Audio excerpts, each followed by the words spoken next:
Shake it up, stop when the clock hits 13. Sing 1, 2, 3, 4. Cause no one can do it like we do it, like we do it, like we do it. Cause no one can do it like we do it, like we do it, like we do it. Cause no one can do it like we do it, like we do it, like we do it. Cause no one can do it like we do it, like we do it, like we do it. Hey. It's gonna be a different ending every time. What? Okay. Hey. How are you? Good, how are you? I'm groovy. It's Tuesday, October 10th. What? Yeah. No, it's not. Yeah, it is. Well, yeah, it is. Hey! See, I've been doing beats. I've been doing beat truck. I've got like an hour of sleep in the last week. I forgot. It is. Stick with me. Okay. Stick with me. All right. Yeah. It's the Amazon deals. So I'm just sure going to go that's in the what you were corner and doing. take a nap. You're doing those Amazon deals. Yeah. Yeah. So it's exciting. But here we are. We are in the house. Woo! We're not going to talk about your age anymore. Thank you. Yep. Appreciate that. Hot. Are you hot? Yeah. It is kind of warm in here. You turn know. the lights on, it gets a little It's always hot in here. warmy. Yeah, I have a guest. We'll introduce him in a second, but if he wants to turn his fan on, it's just so you don't get so steamy. These guys like to steam their guests. So this is Put a Fork in It, Grand Forks' most exciting and favoritely watched, if you will, video cast, podcast. We're on all the casts now. I'm so excited. I found myself on the podcast app the other day. Mm-hmm. Yeah, I should have subscribed. I forgot. So subscribe, if you will. And YouTube, getting a little bit of love on the YouTube. So feel free to go on there. But before we get started, my name is Courtney Barstead Logan. I'm a realtor here in the Grand Cities with eXp Realty. You can find me on social media at Grand Cities Living.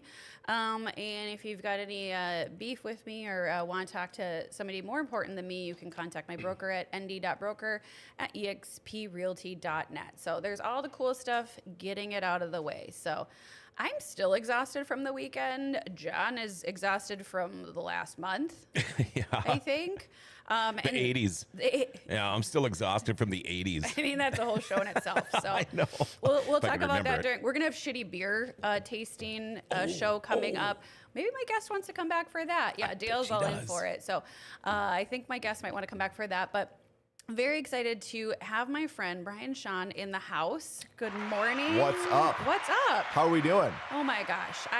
This is exciting because you are here, there, and everywhere. You come to Grand Forks. You drive all the time. Yeah. I'm still exhausted from driving to Fargo for the soccer game, so I can't imagine doing that, every 3 days? You do it every other day? I do it like, I don't know, it depends on the time of the year, but a few days Yeah. a week at least, yeah. Yeah. But it kind of goes by. Does it? Yeah. Do you listen to any podcasts? I Can I do. recommend one? Yes, I know one. Oh, Put a Fork in It. Okay. Yes. Yeah. Yep. Listen to your faves. Yep. Next week, I'm going to have Coach Mal and Coach Mo on. So that might be a nice one for you to, Ooh, you know, scary. just get, yeah, I am a little worried about it, but it might be nice for you to just like get a little nugget in your mind before the season begins, because you never know what those two are going to bring. It really depends on how they're doing with each other that day. Yeah. They are a very unique duo, Yeah. depending on the moment. It changes frequently. I don't know if I could have put it any more eloquently. So Yeah. yeah. I can't believe we were both thinking of the word eloquently at the Yeah, same yeah. time. They're both Yes, friends though, yes, man. Like they're the good best. people though. Yeah. They're friends, but it's interesting. They've Yeah. known each other a long time, and you can tell. Yes, I know. It's kind of like when I used to have my grandparents in the same room. You know, they loved each other, but at the same time, grandma always bitched about grandpa. You know, that's how it was. So, it was a thing. So I'm excited to have you here. I was visiting with your lovely wife this last weekend, and she was like, Brian's going to be on the show. And I was like, yeah, like there's so much we could talk about from all facets of your life. Our life. We've known each other a long time. We Courtney. have, I know. And I was like, should we talk about your college days? And I was like, this is sometimes a family show, so we'll probably try to keep it, PG. For those. I'm yeah. glad social media wasn't around when I Thank was in college. God. That would have been a bad thing for my career. Yeah. Were you ever a busboy I at was. Alpha Chi? Not at Alpha Chi. You were I at was. DG. I was not at DG. Oh, I right. was at. I had two. I was course at you Alpha did. Phi Yeah. for a while, and then I was at Tri Delta when Okay. Tri Delta was still around. Yeah. Okay. Yeah. See, he's a man of the people. That Well, Brian Shawn. yeah. You gotta. I don't know about that. You are. You know, you've got friends here, friends there. You got to keep the peace, right? Yeah, it's kind of, it's all about relationships. It is. Yeah, Absolutely. relationships. So. Absolutely. So, well, first, I do have to say something. You have the coolest daughter around. I do. We should have probably had her on the show. She would love to come in here. Amelia is the coolest. So if people have not met Amelia, she will be at the Bison game. Where we take them down. Actually, isn't it the UND game? Well, the UND game, yes. Yeah. Sorry, I always go like who we play against. Thank you. Wow, schooling me. Coming from two people that used to have to be paid from people down there. Well, yeah, Yes I and mean, no. it Yes was and no. a unique situation, right? We were never paid by athletics. Nope, Were you? I was never. Nope, I wasn't paid See, ever our by hands are NDSU. clean. Our Nope. hands are clean. I was paid by third-party media vendors. And I was paid by the university. There you go. Okay. But anyway, she will be here. She's the coolest. Honestly, I always think it's such a testament to parents when their kids are like such great little humans. That's how you find out how good your kids are. Is you hear what Yes. other parents say to you. Yes. Yeah. Yeah. Like I want to sit my son down and be like, sit here. Yeah. Like just, would you please sit here? And she read him a book last year at the game. He had another book this time and he was like, I'm done. So the fam will be here, but we've got a big week ahead with, as in our house, the Stinky Bison are coming up. My son says they're stinky because they do not take baths, and that might be true. I don't know. I cannot confirm or deny. But that's big coming up. Let's reel it back because you started your career in sports. I did. At KVLY. Or Actually, at KXJB in Bismarck was my first TV job back in Bismarck. 2003. Okay. But my first job before that Yeah. was when I worked for SIGEP as a regional director. You for were a year. yes. Okay. So I lived on the road for a year before I got into TV. You said, I'm done with this. I want to get behind the camera. I want to get in front of the camera. In front of the camera. Yeah. Yeah. Sorry. I'm okay being behind the camera too. Yeah. Actually, I have fun shooting, so it's fun shooting Do you video. get to shoot too? Oh yeah, all the time. Do you? Oh, yeah, So I when you do enjoy your that. special story, like the Midco stories that make me cry Oh yeah, all the time. Midco magazine. Yeah. Do you bring a cameraman with you, or do you sometimes shoot? Yeah. No, Josh Muntz is our producer. He does Okay. a lot of that. But yeah, I'll shoot some of our own video, a lot of our own footage and stuff like that. I enjoy that. It's a fun. man of many talents. Well, it's fun, That though. comm degree. I know. Gosh, UND. From Comm. UND, my Comm. UND comm degree. Yep. See, look, Mom, we've both made it. Yeah. How about that? Here we Yeah, are. here we are. Here we are. 22 years later. Woo! Here we are. Wouldn't they be proud? So you went from the TV station, Mm-hmm. and then you went to KVLY. That's Yep. where we reconnected because you were volunteering, driving up here yet again Yep. to be an advisor with SIGEP. I was. Yep. Yeah, I moved back to Fargo and then got to watch you do all the sports. Yeah. At KVLY, which was really cool. And there is a photo still floating around out there of you on the KVLY set with me and was David very Stolman, excited. a good friend of ours. Yep. I felt somewhat like the weather kid Yeah. that day, Yeah. you know, because I got to sit behind the desk. I was like, can I really sit here? That So was, I don't know, that was a long time ago. That That's was a like long time 13, ago. 14 years ago. It was a long time ago. It was. Let's not. Yeah. It was a few Oh, different you old. hairstyles ago. Yeah. Yeah. It's back when John wasn't hitting his head on bars in his car. Right. So, yeah, it was good. But then you left for a little bit for the Red Cross. I did. I actually went to Globe University for a couple of years. I worked at the campus there in Moorhead. Yes, that was my gosh, I first. forgot I know. that. I've kind of bounced Yeah. around. I left there. Yes. I got out just because I was getting burned out on the nights and weekends of network television. Network TV is tough. Like Yeah. especially when you're in sports, you never have Fridays, Saturdays, or Sundays off. Your days off are Tuesday, Wednesday. You end up missing a lot of things when you're working on those nights and weekends, and that's part of the job. You know that when you sign up. But Yep. for me, I was getting married to Jess, and I was like, I'll never see her if I stay here. Yeah. And it just, I'm not financially, network TV doesn't always pay the best Yeah. either. We knew that as a comm major, right? Yeah, I mean, you really have to continue to move around the country if you really want to try to make it and do that, unless you get to a point where you are the Monday through Friday, and then you can kind of work stuff out and you can make it work. But it's not easy. I mean, Yeah. that's why there's such a high washout rate of people in their 20s in this business. In network TV, it's just very tough on you mentally, physically, the deadlines and everything else, and that's why I got out. But still had a good experience there, and went to Globe for 2 years. Then I went to the Red Cross to work for 4 years as a regional communications director and part of the advanced public affairs team. So I got a chance to travel around to different places, different disasters all over the country. And what a cool do different organization. stuff. Not, Yeah, you know, I it mean, was a very rewarding. cool. Yeah. That's where I feel like I really probably gained my most professional knowledge and expertise just working with different people. And I think you look at things differently, you approach things differently because people are there for the right reasons.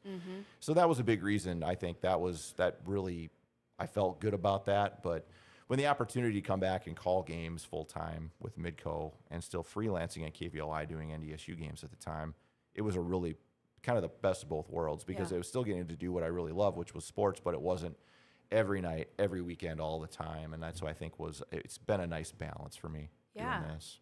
Now, were you with Midco when you were with KVLY? Was it a... Yeah, it was a little weird because I was doing NDSU football since 2011. Yeah. And that was, so I had only been out of TV for a year before I still got back in on a part-time basis, just freelancing, doing NDSU games. And then when I went to Midco, that was kind of one of the weird things is they had the NDSU basketball contract, but the football contract was still at KVLY. So I was like, I still want to do football, Yeah. but I'll also do basketball here and other Olympic sports at Midco and then contribute to the other programming and shows. So Yeah. they let me freelance for football games, but I was still a full-time employee at Midco up until the contract went away a couple of years ago. Were you like, I just have so many paychecks coming in from Yeah, different no, people, I you know, wish. How many yeah, W-2s? yeah. It was a little tricky, Right. honestly, sometimes with that stuff, but it was really cool. I mean, I had a good experience, but I've Yeah. also had a lot of fun the last 2 years reconnecting back here, so it's been good. Well, and I remember, I believe I was working at NDSU when you started your contract with NDSU, and it was heartbreaking because it was cool at the same time, you know, to have a UND alum in there. And I always tell them like they need to hire UND people because they need good people, you know, to teach their students and to work for them. So I mean that's, you know, a credit to UND, but so it was kind of heartbreaking. And then this is another show in itself. You had your bout with cancer. I did. We ran into each other. And I was like, so what's it going to take, you know, for you to get to UND? And I feel like that was our pivotal moment. It You was. know, it's shortly after. It was. You know. Our pivotal moment is yeah, right. Yes, yeah. So you walked through your cancer journey while on the microphone. It was, Yes. Yeah. If Yeah. you're comfortable sharing that. Yeah, no, I did. I mean, it was a 14-month long thing, Yeah. and I mean the toughest part were the first 6 because it was the surgery, which took a little time to recover, and you lose 3/4 of your colon, and you kind of wonder what that's going to mean for your life, and you know you figure it out just like anything else, and then the chemo after that was tougher on me than I thought it was going to be. For whatever reason, my body just didn't break down those drugs very well, and that just.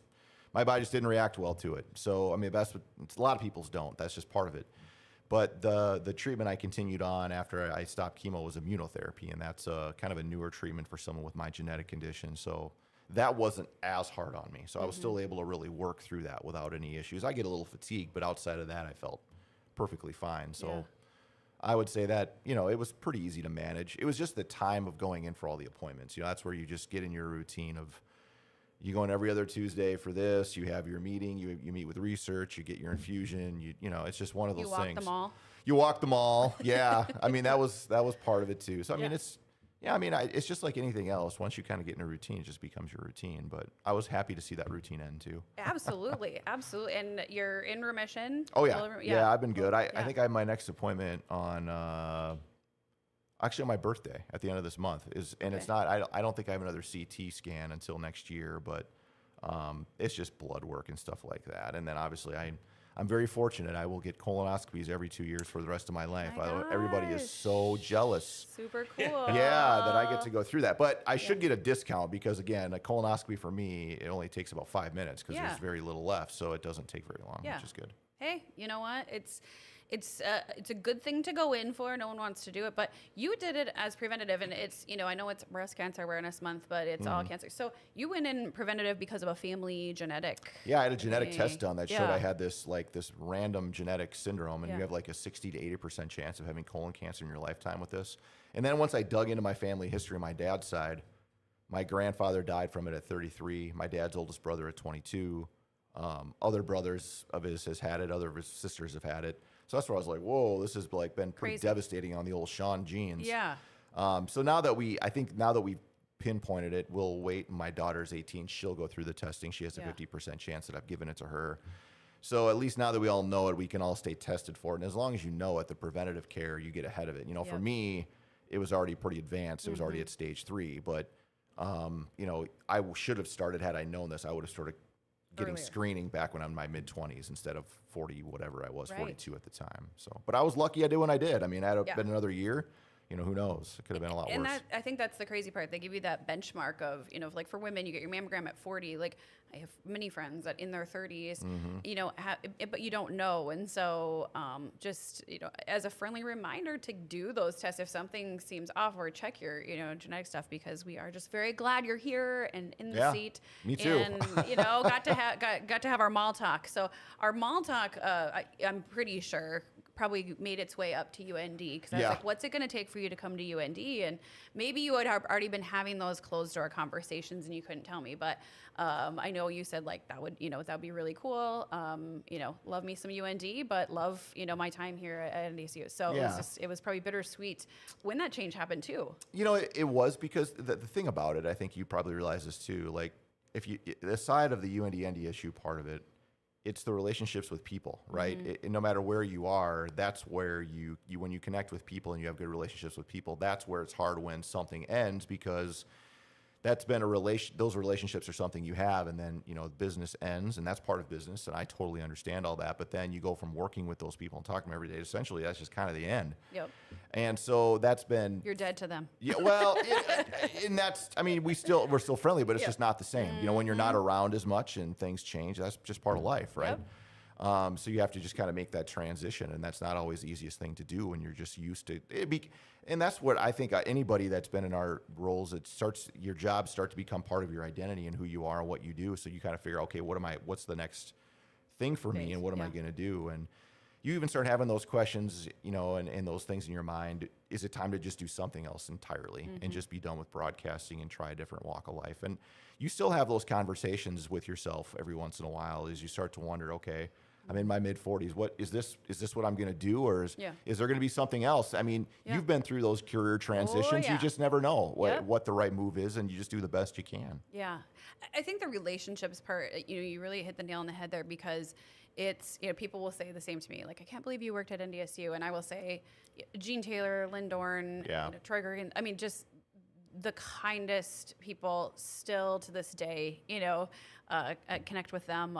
And so it's just, it's so interesting, because it's like, it's the relationships, it's the people. You know, we can have our rivalries, but at the same time, like we absolutely have some of the best folks working for our state institutions, which is always, I think, a credit to if students go to either, you know, institution. So it's cool, love the rivalry, but you know, in that next phase of life, whatever that might be, maybe you want to be a realtor with me.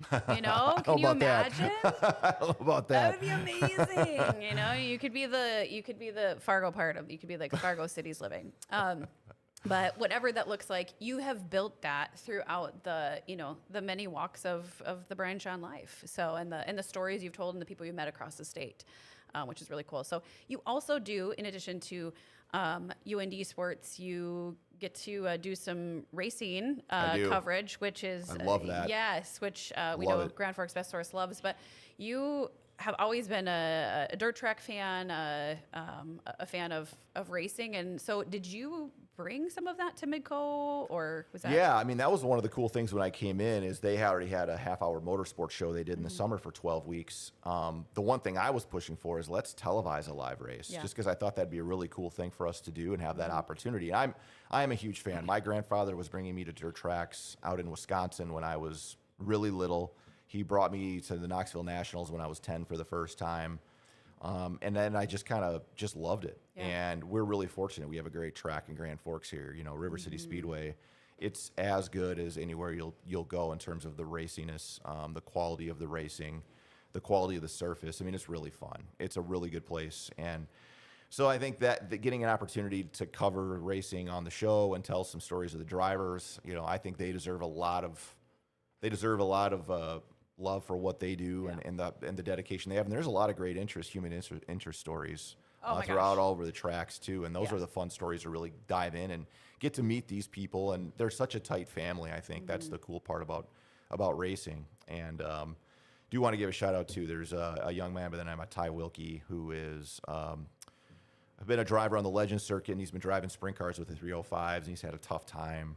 He's a young kid, and he's had some different surgeries he's gone through. He's in Mayo with a brain bleed, and it sounds like everything went pretty well in the surgery, but that's you never want to see stuff like that. Yeah. So you certainly wish the best for him in his recovery. Yeah, absolutely. Absolutely. It's like you said, it's a family. And I think, you see drivers getting injured and different things. John's always given us the recap too of different people, and they're coming back and they're doing things, and these guys are ruthless. It's, for many of them, it's not a full-time thing, right? They're, doing their job during the day, and on Friday nights they turn into, a different person, an athlete in their own. So it's pretty cool. And I know, especially when people come to Grand Forks for the first time, they move here, they ask what's going on around town. And when you do send them out there, we had some soccer players in here, and they were like, what? They were looking at all the pictures. They're like, there's a dirt track here. Like, they wanted to go. Irene's from Thailand. She was like, I want to go out there. Like, that's so cool. So it's fun that we have those opportunities, and it's a really cool, high caliber event here. Yeah, it is. So. I mean, when the World of Outlaws come here twice a year, and again, they don't go to many tracks twice a year. They come here twice a year, which says something. Yeah. But they put 6,000 people in the stands for those races. I mean, that's a big deal. Yeah. And people are coming from everywhere, including Canada. Yep. And I've had my same seats, I think, out, under the grandstand for the last 12, 13, 14 years. Yeah. I'm never giving them up. So Yep. You get your spot. That's my dad. I always know he's coming, because I'm like, I have to check out the Outlaw schedule. Then at least I know he's coming to town, so I can check that. But you guys do some really cool feature pieces, and I love watching all of them. I get sucked into them so much. And how do you choose those? And I'll tell you my favorite, but what's your favorite story maybe that you've done as just a highlight piece for any of the Midco ones? There's two. There's one. The one was on Spencer Wagey, the North Dakota State defensive end. That one was special to me because I've stayed in really close contact with that family ever since then. And that was just special because that was a very heart-wrenching but inspiring story. Yeah. So that one to me always stands out. But the other one I did, and John might remember this, Doug Howells, who was sure. You remember Lee Gross? He's been a long time racer around here, and Doug out in Arthur started essentially a race team out of his home shop, and built it up and took it on the World of Outlaws for their inaugural World of Outlaws year. Cool. Had a car on the circuit out of this little town, and his career that spanned over 50, 60 years of doing this was kind of special too, because again, we stayed in close contact with the Gross family. Linda, his daughter, and Lee, and all of them, and that was really a fun story to share the history. That's cool. Of everything, looking back at what they did in their time periods, and they were really gracious enough to open up their home and provide a lot of photos and stuff. That was a special one. Yeah. So those two stand out to me just because of the personal relationships and the stories you got to share. Yeah. And so I don't know. I think you did this one, or did you contribute? But our friend John Cole. I did that. I did the story on John Cole. I was like, I think you did. I know you were interviewed, but I was like, That was special too. I drove to Williston, not this last summer, but the summer before, and I spent like a day out there with him and interviewing different people. And that was cool just because John is really an institution in Northwestern North Dakota. Oh my gosh. When John wasn't doing the B. Yeah. I mean, it's remarkable that a guy that just took a bus and got off at stop after stop until he found a job somewhere out of Boston, and he found one in Williston, and he stayed there for 4 decades. Isn't that crazy? I mean, that just doesn't happen. No, that John is like the exact example of loyalty, and dedication to that community, to those kids. I mean, how many athletes has he seen go through the programs, and he continues to give just as much love and respect to each kid that goes through, whether it's just so cool. I mean, now the athletes that he covered, he's covering their grandchildren. Yes. That's what's crazy. Isn't to that me. wild? And I think the funny part for John is he still goes to all these graduation parties he gets invited to, and I think he still gives autograph pictures. Yeah. I think he still does. I think that's his thing. That's the best. Oh my gosh. Yeah, that one was special. Being from Williston and just seeing it. If you aren't familiar with John, you need to look the story up, because you'll say yep, you watch the B. my husband always, he's like, why are you watching high school basketball? I'm like, it's the B. Like, I don't care what you do. You just always have it on, and you're always a fan of the underdog. Like, Yeah. it's just a North Dakota tradition. You just always have those games on. And that's changed. I mean, now that we have the 3-class system, I know. mean, I hope we all appreciated the last B for what it was, Yep, and it was special because that was the crown jewel. Now I understand the Yep. reasoning for the changes. Fine. I get the fact that where our state is right now and Yeah. everything like that, and I think ultimately you want to do what's best for the kids, and I Yeah. think this probably is what's best. Yeah. It's not maybe what the fans. I think the No. fans would always love to keep what it was, but Yep. I think for the student athletes, this is the best move moving forward. But we'll have the history, we'll have the memories from what Yeah. we did have. Yeah. Okay. A few random questions for you. Okay. If you could interview one former athlete, a North Dakota athlete that you know, maybe they were much older than you, or maybe you just never got the chance to, who would it be if you could have a good sit down with them? A North Dakota athlete. And they don't have to be from North Dakota, but played UND, NDSU, Minot State, whatever it might be. Who would you Man, hit? that is really hard. You've hit. I mean, you have talked to a lot, so Yeah, I mean, I've talked to a lot of them over the Right. years because I've been around for 20 years now. But right. But you didn't get Phil Jackson in his prime. That's who I think I'd go for. you know, and I think, but the interesting, probably because I mean, Yeah. Phil is a unique And that's why. situation. Yeah. I mean, it just trying to get in that guy's mind, I think would be fascinating. Yeah. So yeah, he's probably one that would stand out. Closest I've interviewed to somebody like that is Jean-Philippe Lamoureux. he's like a young An Phil interesting- Jackson into the Zen and all the yin and the yang and Yeah. feng shui and all that kind of John, stuff. you're into feng shui. Oh, sure I am. Yeah, you are. No, I'm with you though. I Yeah. mean, that would probably be one. Yeah. Yeah. I'd really have to go Okay, back and think okay. about like some of the athletes that have. I mean, I never interviewed Virgil Hill. I mean, I saw Virgil Hill, but I never interviewed him, and Yeah. he is still one of those like kind of iconic North Dakota Yeah, figures. he is. I have a popcorn bag signed by him. Do you really? Yeah. So Yeah. that's my claim to fame with him. So popcorn bag. I know but- Verge pretty good. Do you? Yeah. Okay. I've had a few with him. Have you? Yeah, Okay. He's still around. Yeah, he's out west. Yeah, he yeah. is. In fact, it was his wife's birthday the other day. But Okay. I actually was a ring announcer for some of the events that he's had here in Grand Forks. So he's a great guy. He's got relatives here. Well, Sheriff Dan Hill, who passed away a couple of years ago, Yep. that's his uncle. Yep. Oh, So and, okay. yeah, Brian and they're all cousins of Virgil. So Maybe we set that up. You know, next time Phil's in town. He was just in Big Willie a Yeah. few weeks ago. I saw So, that. yeah. What was that? What was he back for? Do we know? I think he got like a high school award of something. I'm not sure. There's just so Interesting. many Okay. things. I was Yeah. kind of wondering what that was all about. Yeah, and now you know it's the John Cole Fieldhouse, so it's like yeah, Phil the John Cole out. Gymnasium. Yeah, Phil's out. Yeah, I mean that was interesting when honestly when they renamed that gym, I think a lot of people just assumed it was going to be Phil Jackson's. For John Cole to get it, I was like, wow, that's a pretty big honor for John. That's a big honor. But That's there's a super lot cool. of support for him to have that named Yeah, after him. So. that's pretty cool. Okay, so we would have those folks. Yep. Who's the most eclectic person that you feel like you've sat down with, where you've been like, wow, that's been interesting. Tough to interview. Who, or maybe it's a group, you know, or you're like, gosh, I just can't really get those. I don't Some know coaches if to I've talk had a really super eclectic group. Yeah, I don't. Or they're all person. talkers. Well, I mean, some talk more than others. Yeah.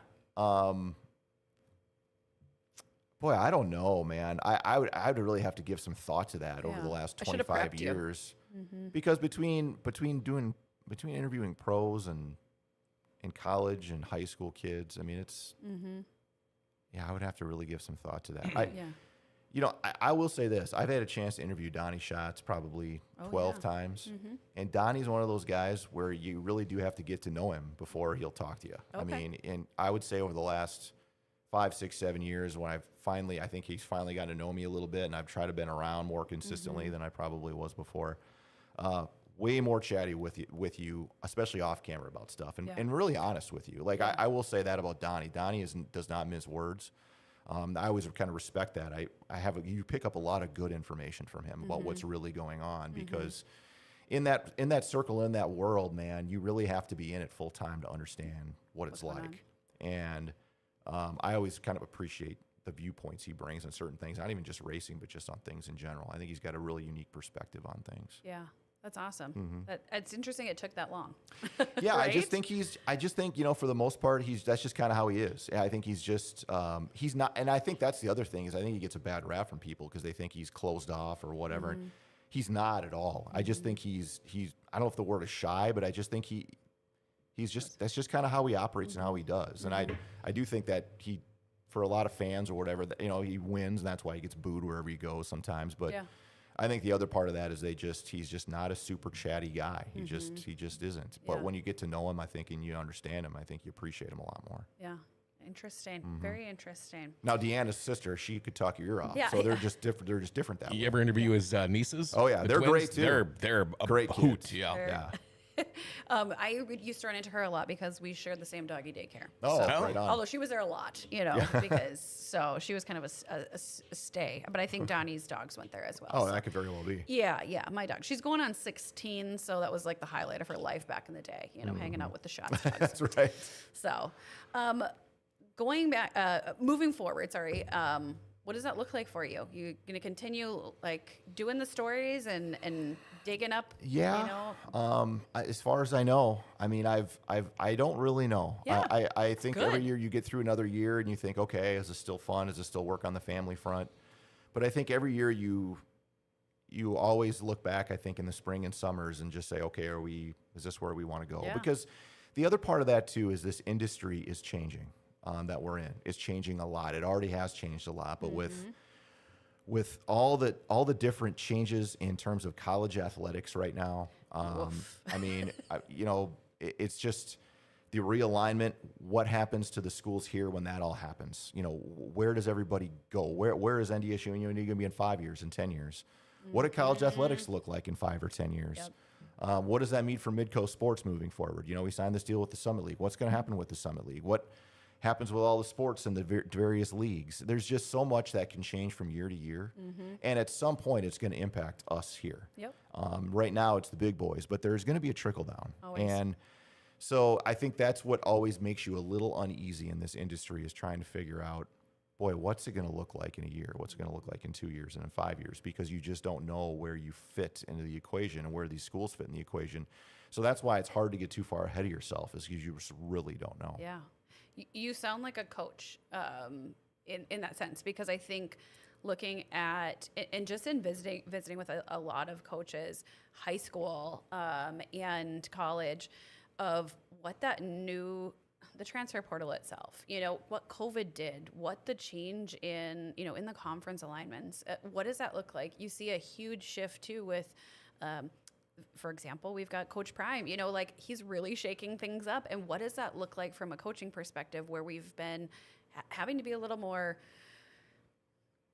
what's a good word for it? We have to be a little bit, we have to be extra kind and special, so we don't have people hitting the portal where you've got coaches coming in like Prime saying, please hit the portal, like see your way out. And it's just a shift. And so I think that there's a lot of people thinking that, whether it's, you know, in sports, coaching, parents, you know, if their kids are going to play, you know, athletics. So I think, I mean, the model, the college athletics model is shifting underneath our feet, and we don't exactly know where that's going to end. And it's making people uncomfortable because the NCAA and the rules and the way things are just not going to be that way. Everybody's going to start governing themselves. And again, I just don't know where that ends. I mean, all this is financially related, but if there is a breakaway from the top 50 or 60 programs to somewhere, and there's a second level, where do the Dakota schools fit into that?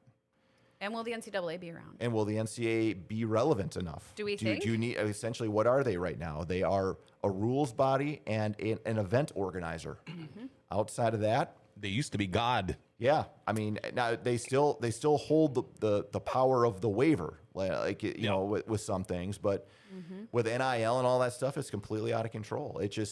There's only so much that you can do now that can really dictate how a think college it's a program mess. operates. Yeah. It is, but again, it's all bound by the almighty dollar. Yep. And eventually that's what wins out. And Yep. it's big business, man. Yeah. And it's the players want their cut, the coaches want their cut, the schools want their cut, and the NCAA still wants its cut, which right now is just the NCAA basketball tournament.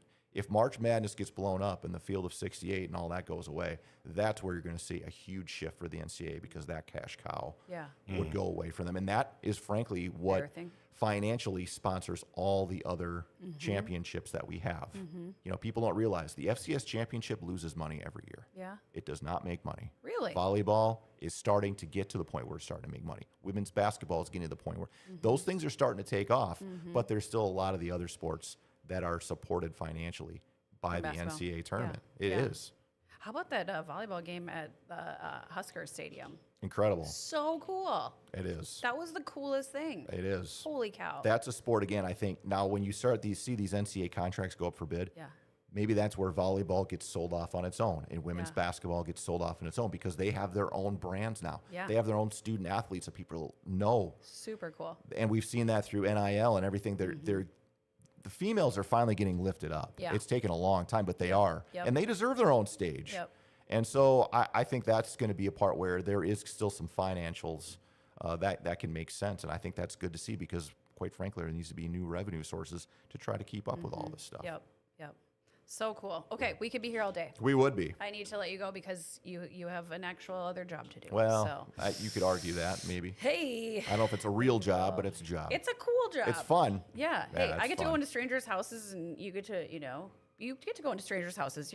I do. Yeah. So Like I show up Saturday and I broadcast a game and I go home and I got paid to do that, which is right? pretty amazing. It's pretty awesome. It is. You have to tell yourself that even on some of the tougher times, Yep. just like on any of us, Yep. we have tougher days in our industries no matter what we do. But Yep. you got to remember, boy, I still get to do something pretty cool that Yes. I'll enjoy doing. You love, and you're gonna have the best seat in the house on Saturday. I am. So yeah, well, I'm hoping it's jumping for all us oldies who are really in it to win it. Mm-hmm. I'm hoping Bubba and the crew bring some big heat, and I am very excited to see them. It's going to be a good game. See my guy I Ted think it will. Mullen. Yeah. He rocked it this week. So Ted, shout out to you. I'm looking Great, for you great for a big guy. one. Yeah, Teddy's a great dude. awesome stuff. Well, Brian, I hope you come back. Oh, yeah. Maybe we'll bring Phil Jackson next That would be time. awesome. I'm Yeah. sure he'd just fly right in. Do you think? Yeah, a double. I'll be like WHS NUND. Yeah, you know, right. Same. So And John Cole. and John Cole. Oh my gosh. What if we had John Cole on the show? Okay. So many things we could do. Well, I appreciate it. Thank you for being here. And if anyone wants to connect with Brian or hasn't seen him in a while and are like, oh my gosh, Brian Shawn, that guy, hit me up. I'll get you in touch man. with him. So Yeah, you can do that. absolutely. All right. Thanks for joining me, Yeah, Brian. it's good to see you. Everyone, make sure with what you do this week, you put a fork in it and go Hawks.